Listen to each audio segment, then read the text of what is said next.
زدیم به شارژ یه ذره چیز شد. این اتفاقا پیش میاد توی لایو. یک دفعه من توقع نداشتم گوشیم یه دفعه شارژ خالی کنه. خب این مهمون کوچوله ما هم اینجاست. این هاشش پینا. داستان امشب ما داستان همه ماست. I told you this story belongs to each one of us. این داستان به هر کدوم از ماها بستگی داره و مربوط میشه، متعلق به هر کدوم از ماست. So آره رفتم اینو زدم به شارژ اومدم. خب this story actually is about a mousetrap. mousetrap در واقع میشه تلموش. حالا اینکه چرا ما بهش میگیم mousetrap you will learn. یاد میگیری. Actually, this is one of the most important stories, or the most actually, چی بگم آخه خیلی خوبه, the most instructive, چی بگم هر چی بگی کم گفتی, story I've ever heard, I've ever read in my life. داستان خیلی قشنگی که تو زندگیم شنیدم and it belongs to each one of us. خب شروع کنیم. پینو سلام بده. اینم پینوی ماست. خب یه سریش رو نوشتم روی تخته چیه مقداریش رو دارین. بعد من داستان رو توی دیسکریپشن کاملش رو میذارم که میتونید قشنگ داشته باشینش کامل. So let's just start. شروع کنیم. اگه این حواستون رو پرت میکنه من میذارمش پایین. بذارم ندارم. ای جانم که اومدید لایو. ممنونم. مرسی. Love you too. خب پس بذار بشینه اینجا, کاری هم با ما نداره. من داستان رو براتون شروع میکنم. The mousetrap. You have the story here. یه مقدارش رو اینجا دارین, مختصر و حالا مفیدش رو. حالا اصل داستان رو کاملش رو میذارم توی description so you can actually read it for yourself. A mouse looked through, دارینش اینجا میتونین فالو کنید. A mouse looked through the crack in the wall to see the farmer and his wife open a package. یه موشی از لای شکاف دیوار نگاه کرد. So the mouse looked through the crack in the wall to see the farmer and his wife open a package. یه پکیج داشتن باز میکردن, کشاورز و زنش. این موشه داشت نگاه میکرد از شکاف دیوار. با خودش گفت What food might this contain? این پکیجه چه غذایی ممکنه توش باشه؟ The mouse wondered. موشه فکر کرد با خودش. He was devastated to discover it was a mousetrap. خیلی devastated شده بود, disappointed شد. یه دفعه دید از توی اون پکیجه یه دونه تلموش اومد بیرون. یعنی اون فارمره یه دونه mousetrap خریده بود, توی پکیجه بود. Retreating to the farmyard. وقتی retreat میگیم یعنی برگشتن به یک جای, یعنی رفتن به, یعنی از اون جایی که هستی you go away to a safe place. رفت مثلا به طرف farmyard, به اون در واقع حیات کشاورزه. So retreating to the farmyard, the mouse proclaimed the warning.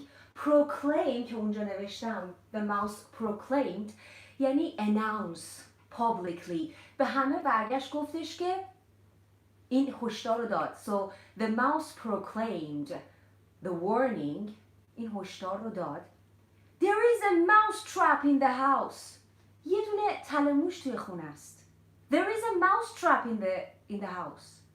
یه دونه تلموش توی خونه است. موشه برگشت گفت. حالا the chicken چی گفت؟ مرغ برگشت گفت. So the chicken docked and scratched. Docked, دیدین مثلا مرغا کلشون اینجوری میکنن تو پرشون, بعد چیز میکنن نوکشون اینجوری میزنن تو پرشون. Docked یعنی کلش رو آورد پایین و پرش رو شروع کرد اینجوری scratch کردن, یعنی خاروندن. And then raised her head, سرش رو آورد بالا and said, Mr. Mouse, I can tell this is a grave concern to you. این چقدر خوشگله. This is a great concern to you. این مربوط به توه. این برای تو در واقع مهمه. But it is of no consequence to me. یعنی به من مربوط نمیشه. It is of no consequence to me. It's not important to me. برای من مهم نیست. I cannot be bothered by it. من نمیتونم اذیت بشم با یه دونه mousetrap. So the chicken said it's not important to me. به من مربوط نمیشه. ببین چه ساختار خوشگلی. This is a grave concern to you. این به تو مربوط میشه. And it is of no consequence to me. حالا اینا رو براتون توضیح میدم. به من مربوط نمیشه. من اصلا I don't care. None of my business. It's a mousetrap, not a chicken trap. این یک mousetrap, chicken trap که نیست. The mouse turned to the pig and told him. موشه برگشت به خوکه گفت. There is a mousetrap in the house. There is a mousetrap in the house. هی تکرارم میکنه. این دفعه به خوکه گفت. یه دونه ماوسترپ هست توی خونه. تلموش تو خونه است. یه دونه تلموش تو خونه است. The pig sympathized. یعنی احساس همدردی کرد. So the pig sympathized but said بچه جون بازی نکن. So the pig sympathized and said I'm so very sorry Mr. Mouse. من خیلی ناراحتم. واسه تأسفه. احساس تأسف میکنم. But there is nothing I can do about it. ولی کاری نیست که بتونم برات انجام بدم. But pray. کاری که میتونم برات بکنم، تنها کاری که میشه کرد اینه که برات دعا کنم. But خب بذار من این بذارم شروع کنم. So be assured you are in my prayers. مطمئن باش که من برات دعا میکنم. جزو کسایی هستی که توی لیست دعا کردنای منی. The mouse then turned to the cow. برگشت به گاوه گفت. So Mr. Cow, there is a mousetrap in my house. In the house. There is a mousetrap in the house. یه دونه تلموش تو خونه است. یه تلموش تو خونه است. خب؟ بعد the cow said, گاوه برگشت گفت, Wow, Mr. Mouse, I'm sorry for you, but it's no skin off my nose. ببین چقدر خوشگله. It is no skin off my nose. یعنی به من مربوط نیست. I don't care, it's not important to me. 3 تا ساختار یاد گرفتیم، همش همین معنی رو میده. حالا باز با هم کار میکنیم. The mouse returned to the house. موش برگشت توی خونه. Head down and dejected. سرش انداخت پایین و حالت حالا disappointed، ناامید. To face the farmer's mousetrap alone. که بتونه در واقع که میخواست اون mousetrap تلموش رو به صورت تنهایی باش مواجه بشه. حالا ببینید چه اتفاقی افتاد. اینا که گفتن به ما ربطی نداره. Pig said I'm so sorry for you. Chicken said به من چه. It's none of my business. It's a grave concern to you. And the cow said the same thing. گاوم همین چیزو گفت. پس اینا همه گفتن به ما مربوط نمیشه. حالا چه اتفاقی افتاد؟ That very night a sound was heard throughout the house. همون شب، حالا شبای بعدش یه دفعه یه صدایی اومد که توی خونه یه صدایی شنیدن. Like the sound of a mousetrap catching its prey. انگار که صدای مثلا تلموشی بود که شکارشو گرفته. The farmer's wife rushed to see what was caught. زن حالا اون کشاورزه دوید که ببینه چی شده، چی گرفته اون تلموشه. In the darkness, توی تاریکی, she did not see it was a venomous snake. یک مار خشمگین، یه ماری که خب حالا تو تله گیر افتاده، نتونست توی دارکنس، تو تاریکی ببینه زنه. So the wife, she didn't see it was a venomous snake whose tail the trap had caught. یعنی حالا ماری که خشمگینه و دمش هم گیر کرده تو تلموش. The snake bit the farmer's wife. حالا اون ماره اومد دست حالا این کشاورز زنش رو گاز گرفت، نیش زد. The farmer rushed her to the hospital. ورش داشت سری بردش هاسپیتال، بیمارستان. And she returned home with a fever. زن برگشت خونه با یک در واقع فیور، با تب. حالا اینجاست که داستان شروع میشه. اونایی که گفتن به ما ربطی نداره، موشه با استرس اومد. So I have a stress, there is a mousetrap in the house. به همه برگشت گفت یه دونه mousetrap توی خونه است. و همه گفتن it's none of my business, so it's none of my concern. It's not my concern. All it's your problem, so solve it yourself. همه گفتن خودت برو حلش کن، به ما ربطی نداره که. Everyone knows. حالا زنه برگشت با تب. So the farmer's wife returned with a fever. با تب برگشت. Everyone knows you treat a fever with fresh chicken soup. همه میدونن یک فیور دواش چیه؟ یک سوپ مرغ تازه است. So everyone knows you treat که درمونش میکنی. You treat a fever. تب و چجوری درمون میکنی؟ With fresh chicken soup.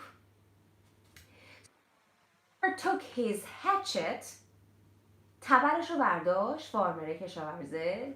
So he took his hatchet to the farmyard for the soup's main ingredient. یعنی کی؟ تبرش رو برداشت بره سراغ چیکن. یعنی اصلی ترین در واقع ingredient چیکن سوپ. همون که گفته بود it's none of my concern. So, but his wife's sickness continued. مریضی زنش بدتر شد، همونجا ادامه پیدا کرد. So his wife's sickness continued. ادامه پیدا کرد.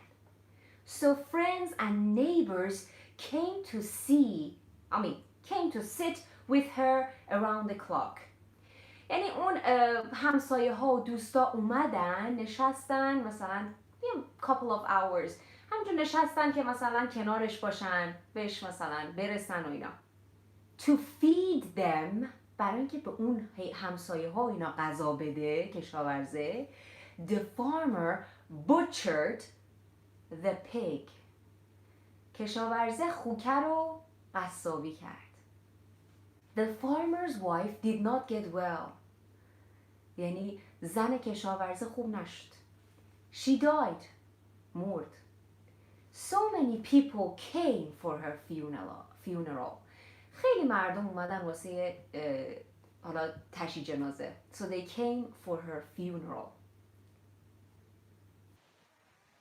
The cow slaughtered to provide enough meat for all of them.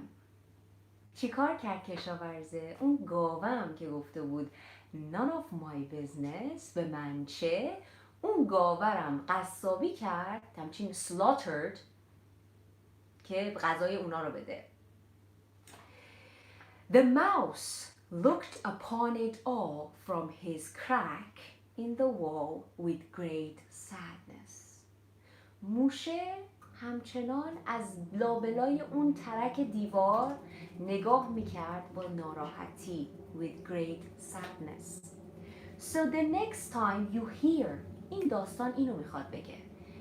The next time you hear someone is facing a problem and think it doesn't concern you، اگه بار دیگه اینو شنیدی که یه نفر توی مشکلیه، someone is facing a problem، یه نفر مشکلی داره و به این فکر کردی and you think it doesn't concern you و فکر میکنی که به تو ربطی نداره. Remember، یاد داشته باش، when one of us is threatened، وقتی یکی از ما تهدید شده، we are all at risk، هممون تو خطریم. We are all involved in this journey called life. چه جمله‌ای، هممون اینجا درگیر یک سفری هستیم به اسم زندگی. So we are all involved in a journey called life. We must keep an eye out for one another. همیشه باید مواظب به هم دیگه باشیم. اگه یه نفر غمی داره، یه نفر مشکلی داره، یه نفر بچه‌شو از دست داده، ما هممون درگیریم. We shouldn't say it's none of my business. So اینجا رو دوباره میخونم. میگیم که we are all involved in this journey called life. We must keep an eye out for one another and make an extra effort to encourage one another. باید بیشتر تلاش کنیم که همدیگر رو پوش بدیم، همدیگر رو encourage کنیم، اشتیاق بدیم به همدیگه. Each of us is a vital thread in another person's tapestry. وای عجب جمله. یه هر کدوم از ماها یک نخیم توی قالیچه هر حالا each one of us is a vital thread، یک نخ خیلی مهمی in another person's tapestry، توی قالیچه یک نفر دیگه. پس ما میتونیم خیلی تاثیر داشته باشیم. So next time don't act like the chicken, cow and the pig. دفعه بعدی if you hear someone has a problem don't act like them. وقتی میبینی یه نفر مشکلی داره like this mouse، مثل این موشه که هی میگفت there is a mousetrap in the house و هیچکی بهش گوش نداد. So this time when you face such a thing don't say اینا رو نگو. مثلا it is a grave concern to you, none of my business. ببین این چقدر ساختار خوشگلیه. Something or something is a grave concern to somebody. A grave concern یعنی خیلی یه چیز مهمیه. مثلا میگی مثلا your child is a grave concern to you مثلا. So you shouldn't say وقتی یه نفر مشکلی داره نباید بگی که this is a grave concern to you, none of my business, I don't care. این مشکل توی برو حلش کن. You should solve it yourself on your own. ها؟ چقدر خوب. ما همه نخیم. آره چقدر قشنگ بود این داستان. اصلا امروز اصلا حالم یه جوری شد بخوندم. و یک ساختار دیگه داریم it is of no consequence to me. ببین وقتی something is of no consequence to somebody یعنی برای اون آدم مهم نیست.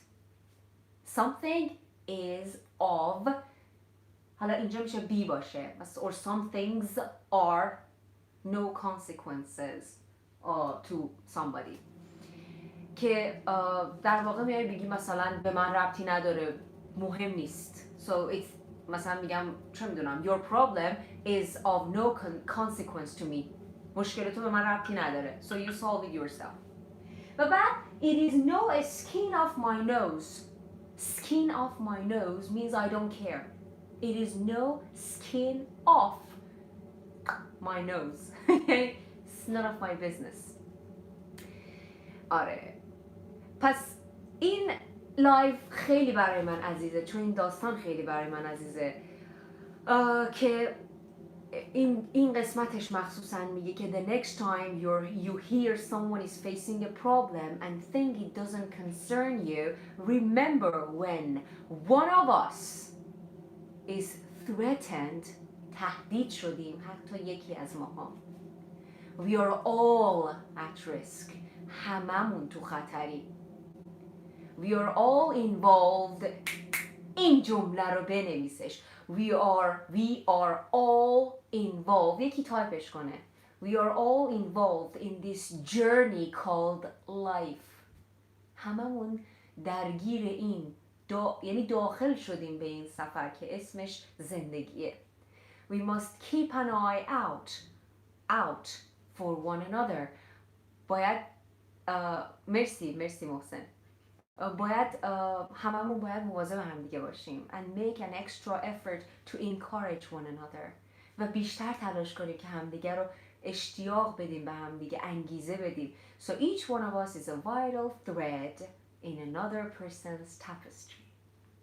قربون شما برم. این داستان هم تموم شد.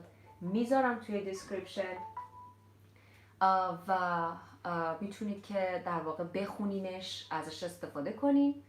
خیلی دوستتون دارم. Love you all. Take care of yourselves. Involve یعنی شامل شدن، یعنی وارد شدن. ما الان داخل این سفریم. وقتی involve میشی یعنی داخل شدی، یعنی درگیرش شدی. So we are involved in a journey called life. Take care of yourselves. خیلی دوستتون دارم. میبوسم بهتون. Love you. Bye bye.